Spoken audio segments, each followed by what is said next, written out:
Saya ingin masuk ke ranah adab bertanya. Adab itu etiket, cara kita bertanya yang baik. Karena kadang-kadang ya bertanya itu penting, tapi ketika disampaikan dengan tidak baik, hasilnya juga tidak positif. Pertanyaan yang disampaikan dengan tidak baik itu kadang hasilnya konflik. Orang merasa diuji, orang merasa direndahkan, orang merasa tidak dianggap, dan lain sebagainya. Maka kita perlu juga belajar adab bertanya. Nah, yang pertama, ini pelan-pelan ya, bertanyalah secara sederhana dan mudah dipahami. Jangan bertanya dengan kalimat-kalimat panjang atau menggunakan kata-kata asing yang sukar dipahami orang. Ini menurut saya penting ya, kadang-kadang kita itu sambil bertanya, sambil ingin memamerkan betapa kita itu punya wawasan yang luas. Betapa kita itu punya pandangan yang lebih bagus daripada orang yang kita tanya. Nah, ketika kita ingin memamerkan luasnya wawasan kita, keunggulan pandangan kita dibandingkan orang yang kita tanya, ini sering jadi blunder.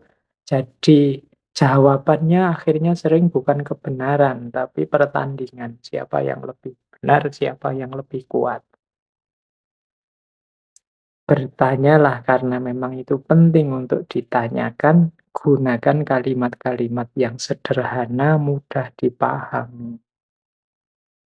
Jangan gunakan kalimat-kalimat panjang. Kadang-kadang ada orang bertanya itu lebih panjang daripada narasumbernya, pematerinya.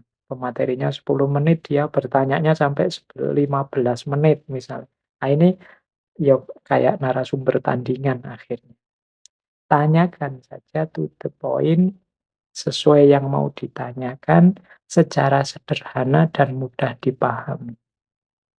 Jangan pakai kalimat-kalimat panjang, apalagi sambil membaca buku. Ini yang saya baca ini bunyinya begini, Pak, bla bla bla bla, dibaca panjang sekali. Setelah itu baru bertanya. Ini membuat jengkel yang lain, jangan-jangan juga membuat jengkel yang ditanya.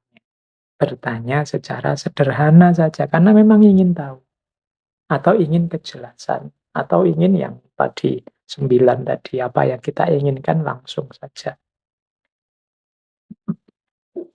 Jangan dibiasakan juga menggunakan kata-kata asing yang sulit dipahami orang. Kadang-kadang kita kan suka dengan istilah-istilah asing, rasanya lebih keren.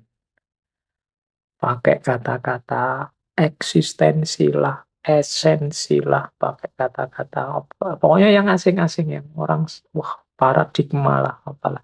Nah, iya, ya mungkin banyak yang paham, tapi kasihan yang nggak paham itu. Ini maksudnya apa? Apalagi kalau dalam forum yang umum, yang tidak orang-orang tertentu saja, yang elit saja, intelektual saja yang ikut. Jadi kalau memang ada padanannya istilah yang mudah, ya gunakan istilah-istilah yang mudah saja. Jadi ini menurut saya penting. Jadi yang pertama, bertanya sederhana saja, yang penting mudah dipahami.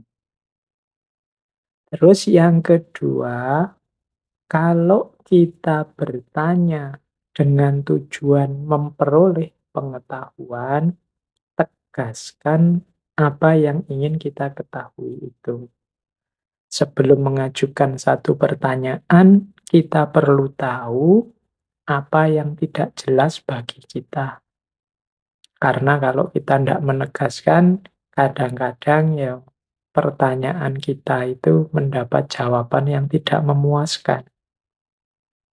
Karena kita sendiri tidak jelas apa yang membuat kita puas, wong cara mengajukannya juga tidak jelas.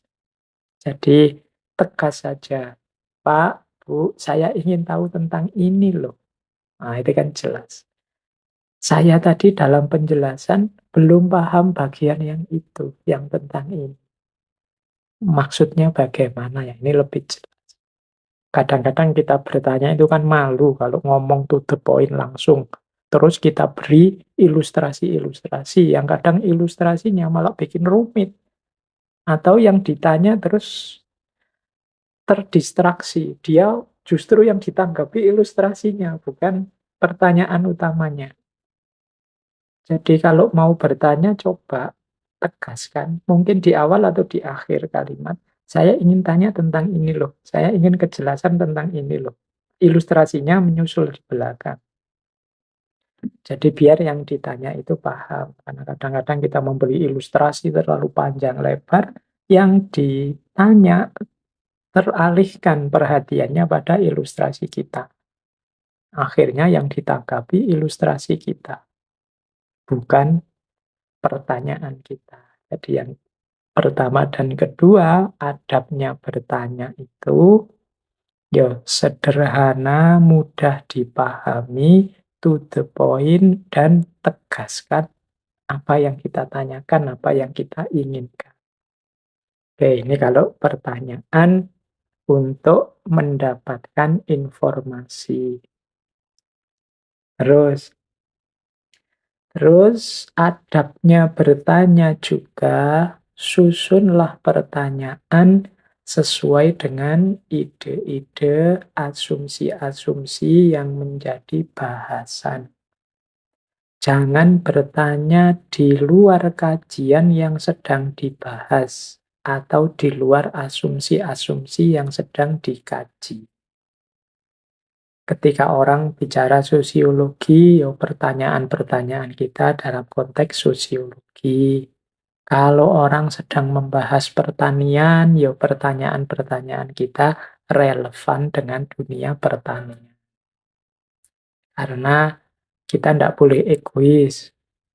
Pokoknya saya ingin tanya ini, peduli amat ini temanya tentang apa. Ini biasanya kasihan yang lain. Dalam sebuah forum diskusi itu kan tidak semua orang cocok dengan ide atau isu yang ingin kita angkat yang berbeda dengan tema umum diskusi. Kadang-kadang ada yang bertanya misalnya, mohon maaf ya Pak, ini tidak sesuai dengan konteks kajian kita hari ini. Nah, itu kalau memang sudah ngerti tidak sesuai, kalau tidak sangat urgent, sangat penting, mending nanti saja setelah diskusi baru ditanyakan. Karena di forum diskusi yang banyak pesertanya, di forum publik, itu kan kasihan yang lain. Kalau kita hanya membunyikan kepentingan kita yang tidak pasti, tidak selalu selaras dengan kepentingannya orang banyak yang sedang ikut diskusi. Maka usahakan yang tampil di forum ya sesuai temanya, sesuai dengan konteks bahasan yang sedang dilakukan. Kalau pas tidak cocok, tidak sesuai, ya ditunggu di forum berbeda atau ya diskusi japri saja, diskusi berdua saja dengan narasumbernya. Ya kecuali diskusinya adalah diskusi yang privat, berdua saja, atau diskusi untuk forum khusus yang bebas. Mau ngomong apa saja boleh, ya monggo. Tapi biasanya memang diskusi yang tidak fokus, apa saja bisa dibahas, itu diskusi yang tidak produktif. Hasilnya tidak maksimal. Kemudian ya, nomor 6 ini tentang akhlak. Yo bertanyanya secara sopan, menghargai pandangan orang lain. Jadi kita bertanya itu kan untuk mencari informasi, untuk mendalami pengetahuan. Oleh karena itu ya harus kita hargai orang yang kita beri pertanyaan. Kalau bertanya yang sopan. Bahkan seandainya responnya tidak seperti yang kita inginkan. Misalnya jawabannya kok tidak nyambung, ya bertanya lagi saja tanpa harus merendahkan, tetap dengan cara yang sopan. Bahkan mungkin seandainya, meskipun ini tidak terpuji, misalnya yang ditanya itu gayanya nyelekit, menyakitkan hati. Misalnya ditanya baik-baik, jawabannya misalnya, "Ah, dasar engkau orang bodoh, dasar engkau tidak pernah dengarkan kajian, tidak pernah baca buku." Wah, ini kan jawabannya nyelekit. Harusnya ya ndak boleh seperti itu. Tapi ya kita jangan membalas dengan hal yang sama. Dia membuat kita nyelekit, terus kita balasnya juga membuat dia nyelekit juga, membuat dia sakit juga. Ya kalau gitu kita sama-sama jeleknya dengan beliau. Jadi yang baik saja yang kita keluarkan karena kita orang baik. Yang sopan yang kita tampilkan karena kita orang sopan. Kita hargai apapun situasi dan kondisinya beliau. Jadi tidak kemudian kalau dia ngomong jelek, kita balas jelek. "Dasar engkau bodoh." Nanti dikasih, silahkan ada respon balik, terus kita bilang, "Bapak juga lebih bodoh dari saya. Masa?" "Ah, podo wae," gegeran nanti akhirnya. Jadi ya sudah, kadang-kadang ketika responnya tidak memuaskan atau jawabannya nyelekit, ada saatnya kita ya sudah, berarti beliau mungkin tidak berkenan dengan pertanyaan saya, atau mungkin beliau belum siap untuk menjawab. Ya sudah, dihentikan saja, tidak usah dilanjutkan. Itu menurut saya sikap yang bijaksana. Jadi jangan sampai forum keilmuan yang mulia berubah jadi forum saling menjelekkan, saling menjatuhkan. Harusnya rahmat Allah yang datang, akhirnya malah laknat. Isinya konflik dan permusuhan saja. Nah, ini masalah menurut saya. Jadi kalau memang ada indikasi, wah ini diskusinya tidak produktif lagi, tidak rasional lagi, sudah emosional, dihentikan saja. Apalagi yang teman-teman mungkin jadi moderator atau yang ngatur diskusi atau MC-nya boleh. Kalau arahnya diskusi sudah tidak sehat, wah ini sudah emosional. Kalimat-kalimat tidak patut sudah keluar, kebun binatangnya muncul semua, ya sudah dihentikan saja pembahasan diskusinya, ganti tema atau diskusinya diakhiri. Itu menurut saya lebih kondusif daripada yo mutu tinggi sih diskusinya, tapi dijalankan dengan tidak saling menghargai, dengan tidak sopan, dengan kalimat-kalimat yang merusak. Ya depending saja. Kapan-kapan diskusi lagi kalau emosinya sudah turun. Nah, ini adab juga dalam bertanya. Kalau dalam Islam kan ada prinsip al-akhlak wal adab qoblal ilm. Atau ada yang bilang fauqal ilm. Jadi mendahulukan akhlak sama adab sebagai jalan untuk memperoleh ilmu. Nah, kalau kita bertanya bukan karena ingin tahu, tapi untuk memancing orang biar paham, biar tahu. Misalnya guru kepada muridnya, pemimpin diskusi untuk mengarahkan diskusi. Nah, ada baiknya kita tidak langsung bertanya tentang inti permasalahannya, tapi diberi tambahan-tambahan informasi. Siapa tahu orang yang kita arahkan, ya orang yang kita tanya belum ngerti informasi dasarnya. Tadi kan untuk bertanya itu harus ngerti informasi dasarnya. Nah, kadang-kadang kita kepada murid atau pemimpin diskusi itu harus menunjukkan informasi-informasi dasar itu. Baru kemudian kita ajukan pertanyaan. Karena ya kalau orang tidak ngerti informasi dasarnya, tidak akan bisa menjawab pertanyaan level interpretif atau level kritis atau level kreatif. Jadi akhirnya ya kita beritahu dulu. Misalnya begini, ini di slide saya contohkan tentang lumpur lapindo. Bagaimana pendapatmu tentang lumpur lapindo? Loh, ini pertanyaan ini kalau yang sudah ngerti lumpur lapindo ya dia langsung nyerocos saja jawab. Tapi orang yang tidak tahu tentang kasusnya lumpur lapindo, dia tolak-toleh. Hubungannya apa lumpur lapindo? Apa itu lumpur lapindo? Wong tentang lumpur saja kok dibahas. Maka sebelum bertanya, boleh kita kasih informasi dasar awalnya. Misalnya begini, sebagaimana kita tahu beberapa tahun yang lalu terjadi luapan lumpur yang tidak bisa dihentikan di daerah Sidoarjo, Jawa Timur, yang berasal dari bekas pengeboran perusahaan yang bernama Lapindo. Bagaimana pendapatmu tentang hal ini? Tuh, kalau itu kan jelas.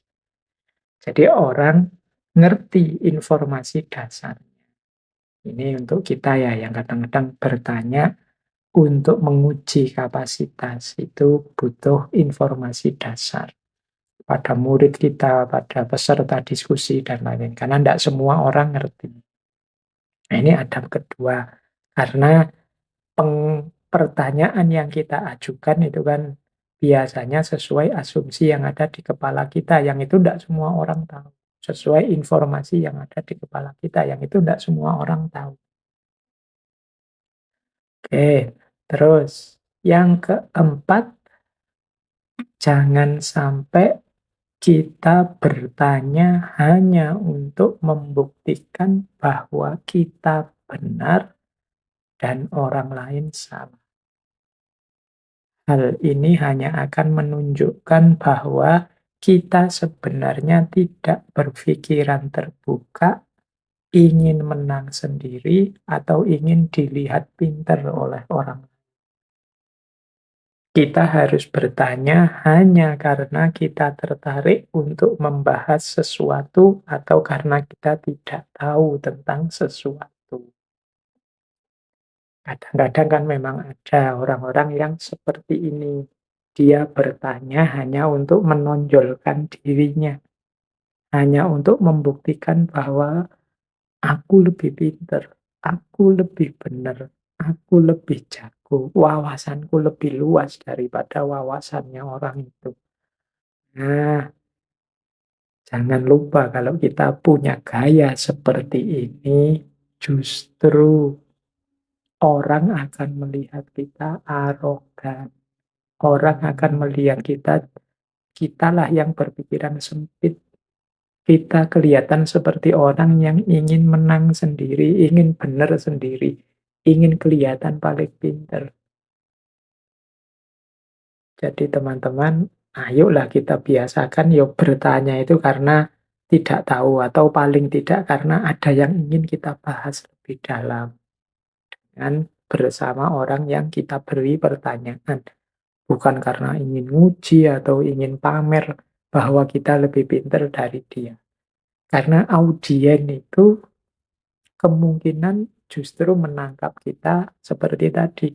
Ah, orang ini hanya ingin pamer wawasannya, orang ini hanya ingin kelihatan lebih pinter. Mungkin orang ini ingin bilang bahwa yo narasumbernya itu yang kayak aku saja, tidak kayak dia. Itu audien bisa menangkapnya begitu. Makanya kita juga harus hati-hati. Niatnya ingin menjatuhkan orang, bisa jadi malah kita sendiri yang jatuh. Karena kita tidak hati-hati. Baik, jadi itu yang keempat. Ini warning untuk kita ya. Yo kalau memang ingin bertanya karena memang kita tidak tahu atau ingin membahas lebih dalam. Karena mungkin yang orang ini lebih ahlinya, siapa tahu bertukar pikiran bersama melahirkan wawasan-wawasan baru yang luar biasa.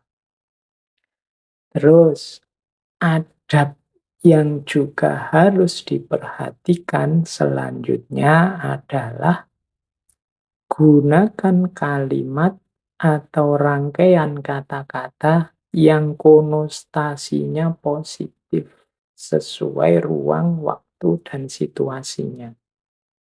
Perhatikan dalam wilayah tertentu atau konteks tertentu, biasanya kata-kata tertentu punya nilai rasa tertentu. Kalimatnya banyak tertentunya ya. Dimaksudnya begini loh, ada kata-kata, banyak kata yang mengandung emosi di baliknya, atau mengandung nilai rasa tertentu. Misalnya, kita kasih contoh nilai rasa itu. eh yang populer belakangan, misalnya kata-kata anjing. Loh, rasanya beda ya ketika saya ngomong anjing. Padahal definisinya itu ya binatang yang kakinya 4 dan lain sebagainya. Nah, cuma Dalam konteks tertentu, kata-kata anjing ini adalah kata-kata yang kasar, kata makian. Ada nilai rasa yang berbeda, maka kita harus hati-hati. Jadi menggunakan kata bodoh misalnya. Ah, dasar kamu anak bodoh. Loh itu kalau ruang dan waktunya, situasinya tidak pas. Kata-kata bodoh ini sangat menyakitkan rasanya. Tapi mungkin di ruang dan waktu yang pas, ketika orang ngomong bodoh, itu yang lain ketawa semua, termasuk aku tidak tersinggung, aku tertawa karena ngerti waktu dan situasinya. Maka hati-hati. Yang memang kalau ingin aman, hindari kata-kata yang punya nilai rasa negatif. Gitu. Jadi, kan memang istilahnya itu, Pak. Istilah yang jelek ya kita sebut saja dengan jelek. Ya, kalau ruang dan waktunya pas, situasinya memungkinkan, engkau menyebut kata-kata itu, tidak akan ada orang tersinggung, tidak ada orang tersakiti. Tapi kalau meleset ruang dan waktunya, kata-kata itu akan jadi sangat menyakitkan. Jadi, ya paling tidak hati-hati. Banyak kata-kata itu yang ambigu, kadang bisa bermakna positif, kadang bermakna negatif. Ya, jadi ini tolong diperhatikan ketika mau bertanya, jangan sampai nanti hasilnya tawuran karena orang tersinggung dengan kata-kata. Dan yang terakhir tentunya perhatikan situasi psikologi, situasi ideologis, sosial, budaya, politik saat sebuah pertanyaan akan diajukan. Ya, psikologis itu misalnya ya kalau ini sudah 3 jam lebih ini kita seminar diskusi, ada pertanyaan penting yang harus saya ajukan, tapi kok ya kasihan ya forumnya mungkin sudah capek. Kapan-kapan lah kalau ada forum lagi saya tanyakan, ndak usah sekarang. Nah, ini namanya peduli dengan situasi. Ini saya ada pertanyaan penting sekali, tapi kalau saya ajukan, kemungkinan ini orangnya ndak berkenan karena ideologinya berbeda. Saya tahu beliau ini alirannya ini. Nanti kalau saya tanyakan ini, apalagi secara publik bisa tersinggung. Mungkin ya kalau memang penting harus saya tanyakan nantilah di ranah privat, tidak di ranah publik seperti ini. Nah, itu namanya bijaksana. Ngerti situasi. Wah, ini situasinya sedang rame, sedang sensitif. Tema-tema semacam ini kalau diangkat hanya nambah masalah saja, seperti menyiram minyak ke atas api, tambah terbakar. Tidak ada manfaatnya sama sekali selain tambah rusuh. Kalau gitu aku nggak usah tanya, nggak usah tak ungkap yang ini. Kapan-kapan saja kalau waktunya pas. Nah, ini juga salah satu adabnya bertanya. Jadi ini menuntut dengan sangat kebijaksanaan kita. Oke, teman-teman ya. Jadi malam hari ini paling tidak sedikit banyak kita belajar bagaimana cara bertanya yang baik, kemudian juga bagaimana adabnya bertanya yang terpuji. Ya detail teknik bertanya ya macam-macam, teorinya banyak. Tapi paling tidak menurut saya pelajaran besar dari malam hari ini bagi teman-teman yang ingin berfilsafat. Berfilsafat itu berarti tidak sekedar menghafalkan teori-teorinya para filosof, para tokoh, tidak sekedar mengutip quotes-nya para ulama, tapi juga kita bisa memproduksi gagasan-gagasan yang mulia, yang terpuji, yang original. Ya kita pertama-tama memang harus siap bertanya, harus bersemangat untuk mempertanyakan, sehingga nanti lahir gagasan-gagasan baru yang original. Ya tentunya yang nanti akan kita jalani, akan kita jalankan dengan cara-cara yang baik dan tepat. Etika untuk seorang pemimpin. Yang pertama, eling lan waspada. Eling itu ingat, waspada itu hati-hati. Ini hampir ada di semua karya moral para pujangga Jawa lama. Istilah eling lan waspada ini. Jadi kalau mau diterjemahkan secara lebih bebas, eling itu biasanya arahnya vertikal kepada Tuhan, kepada Allah, kepada penguasa sejati. Jangan lupa bahwa Dia selalu hadir, selalu menemani kita, dan waspada. Waspada itu kesadaran akan sekeliling kita. Kalau eling itu vertikal, kalau waspada itu horizontal. Waspada itu bisa berhubungan dengan alam, bisa berhubungan dengan sesama manusia, dengan teman, dengan lingkungan sekeliling, itu waspada. Selalu bacalah, pahamilah, nah itu untuk lingkungan sekeliling. Kalau yang ke atas itu eling. Eling itu selalu zikir, selalu ingat akan kehadiran Allah. Pemimpin yang selamat adalah pemimpin yang eling lan waspada. Kepada Tuhan dia ingat, kepada sesama dan sekitar dia waspada. Oke, terus yang kedua, kenapa orang harus eling lan waspada? Karena jangan sampai orang itu atetombo yen wis bucik. Atetombo yen wis bucik itu berobat kalau sudah terluka. Jadi orang yang tidak eling dan tidak waspada itu mudah jatuh, mudah terluka, mungkin dibohongi orang, mungkin jatuh karena polanya sendiri, mungkin diprank orang macam-macam. Nah, atetombo yen wis bucik. Kalau kita ndak eling dan waspada, ya kemungkinan kita bolak-balik jatuh. Kalau bolak-balik jatuh kan kita terus berobat. Kalau sudah begini ya, meskipun orang punya pengetahuan, katanya Mangkunegoro kaping sekawan, ndak ada gunanya. Jadilah orang yang selalu eling wang waspada, jangan sampai atetombo yen wis bucik. Orang yang tidak eling, tidak waspada akan sering jatuh, sering kecewa, sering tertipu. Sesudah itu dia harus mencari obatnya, dia harus mencari penawarnya, dia harus bangkit lagi. Ini kan seperti orang buang-buang waktu. Mbok sudah sejak awal eling lan waspada. Hati-hati dan waspada. Ingatlah kepada yang di atas dan waspada terhadap apa yang berjalan terjadi di sekitar. Sehingga tidak salah langkah, tidak salah mengambil kebijakan. Tentu saja kuncinya bisa eling dan waspada itu ya cuma satu, yaitu ilmu. Kunci pertama seorang pemimpin, eling lan waspada.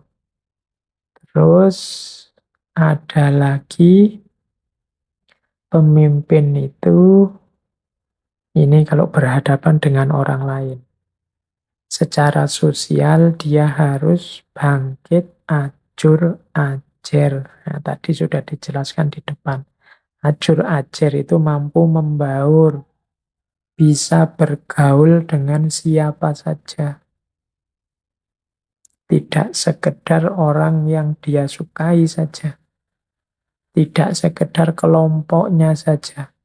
Tapi dia bisa berbaur dengan siapa saja. Bangkit, ajur, ajer. Pandai bergaul dengan berbagai kalangan. Kemudian pemimpin itu mengenai tiasing liya. Jadi selalu menyenangkan hatinya orang lain. Mampu momong. Orang momong itu kan ya kadang tidak cocok sama yang dimomong. Tapi dia tetap bisa menyenangkan yang dimomong. mung ngenaki tiasing liyan.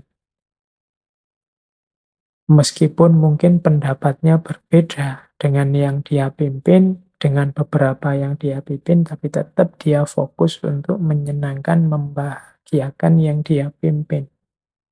Bahkan ada ilustrasi, "Den bisa mbusuki ujaring jalmi."